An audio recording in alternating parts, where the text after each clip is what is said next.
Okay, so I hate speaking in public, and I'm a Marine that spoke in front of, I don't know, 150 at a time, easily running a rifle range with absolutely no problem. It's I saved my college speech class that you usually take as a freshman until I was a senior because I hated it so bad. But somebody named Bruce says, "Hey, there's this thing. It's all about summer, so you've got to talk. And since your name's Summer, you can talk about anything you want." Okay. So I spent all this time writing a story and, preparing to give a speech and whatever. And then I was practicing and practicing on the way here, and I thought, this kind of sucks. So I'm just going to talk about my dog, which my story was Summer's dog, but actually it should probably be titled Coco's Human. Um, and you can meet her afterwards. She's taking a nap in her kennel right now. Um, so anyway, I always wanted a dog growing up. When my mom remarried my stepdad, he had a really old dog, but it got ran over like shortly after she remarried him, and I was so small, like I think they hid it from me for a while even. But we had just moved into a really nice house, and my mom was, beautiful nails, hair, gardens, everything was manicured in her life. So there was just not room for a dog. And so anyway, we went through a string of pets. We had fish, of course, but you can't hold them. And then my aunt brought me a gerbil, which bit me every time I picked it up. So I decided when I was 8 to set it free in a field. It would have much better life. And me too.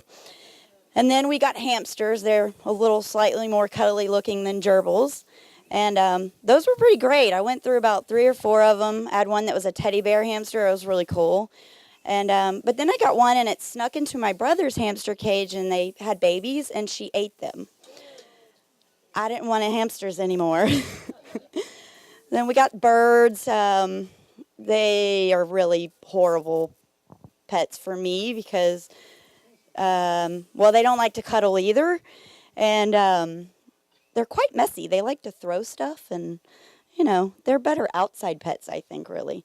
But so anyway, then we got cats.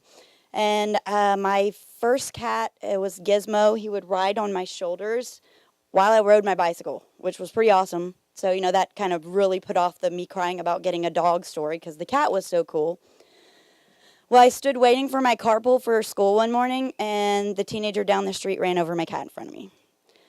Then I had one get poisoned by a neighbor because our cat ate his cat's food. We fed his cat gladly. So anyway, Mom was like, okay, no more cats. This is just too stressful. The kid's crying all the time. Finally, she decides she's going to let me get a dog. Meanwhile, I've been babysitting across the street. I was 14 at this point, and they had Rottweiler puppies. So I'm thinking, I'm getting a Rottweiler puppy. This is awesome. She takes me to a Pomeranian breeder's house. I'm like, Mom, this is not a dog. What is this? Whatever. It was all I was going to get. I'm taking it.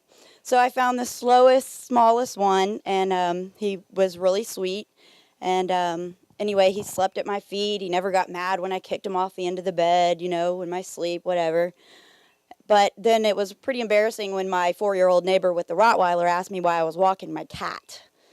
So he was awesome. I loved him, but it was not exactly the dog I'd always dreamed of. So anyway, I joined the Marines, and I was one of those people, though, that you really have to be responsible, pet owner. And I'd seen so many people, get deployed, and then their pets have to go in kennels or neighbors taking them or whatever. And I'd been one of those caretakers myself, and I'd seen some pretty, disobedient dogs. I wouldn't say bad dogs. But they were really disruptive because they didn't have owners that were around. So for 13 years that I was in the military, I never got my own dog, as much as I wanted one. So I was super excited when I was moving to the Big Island because I was like, I'm going to have this big yard, live in the country, and I'm going to have a dog. And shortly after I moved here, I waited, because I wanted to get a job and have a schedule and, be there for my dog. And so anyway, I met someone who had this awesome black dog, and he became a huge part of my life. And unfortunately, his human and I broke up, and so, the the custody battle there. Fortunately, we're really great friends, and so I still get to see this dog, but I was beginning to ask a little bit too often, I think. So I was like, okay, it's time for me to get a dog. However, I was kind of moving about. I didn't have a place. I was looking for a job. You know, when you break up, sometimes you don't just lose the relationship. You lose your house, your chicken coop, your garden, your brother because he stays as your ex's roommate, your dog, and all of this. But you know what? When you finally give up worrying about everything, it's really amazing how God or the universe or like whatever you believe in pretty much just everything fell into place. I got a job for a charity I'd been volunteering for. A house in the same neighborhood opened up, which is where I wanted to be because I love my community. And Bubba also knows exactly how to get to my house and visit me, my ex's dog, so that's really awesome. Anyway, so I get Coco.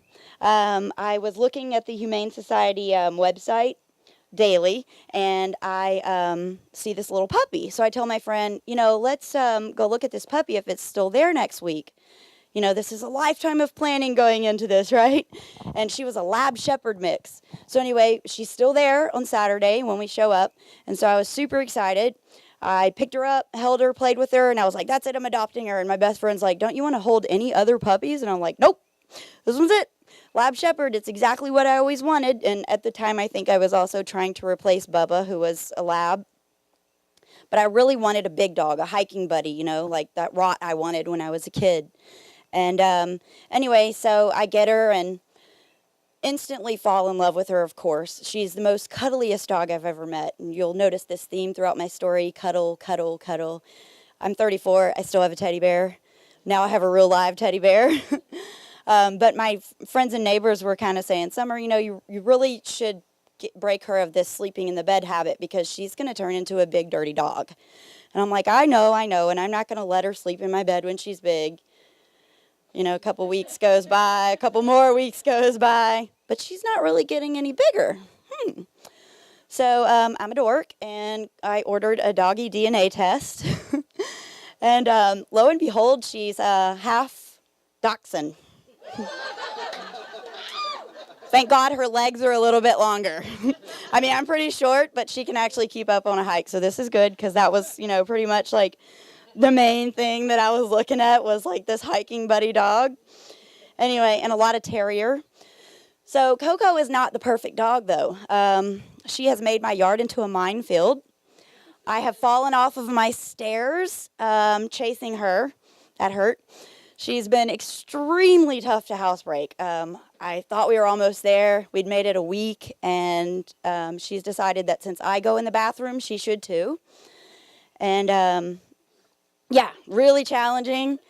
But all she has to do is pretty much walk up to me. Like, I work from home, so she'll walk up, and she just comes up to my desk and, you know, just look, she's out there. You should meet her afterwards, you know. You'll just see it. It's instant. And she's got these crazy ears. Like, I mean, seriously, everyone comments on her ears. They'll go back, and then they go up, and then they go together. You know, like, it's just super expressive. Really cool dog, you know. And, you know, it's back to what I was saying. My whole point of my story, I guess, is that we, you know, as we're always fretting about making plans and they don't work out and whatever. And she wasn't what I wanted. She wasn't what I expected. And she turned out to be more than that and is my best little friend now. She's not the perfect dog, but she's the perfect dog for me. Thank you.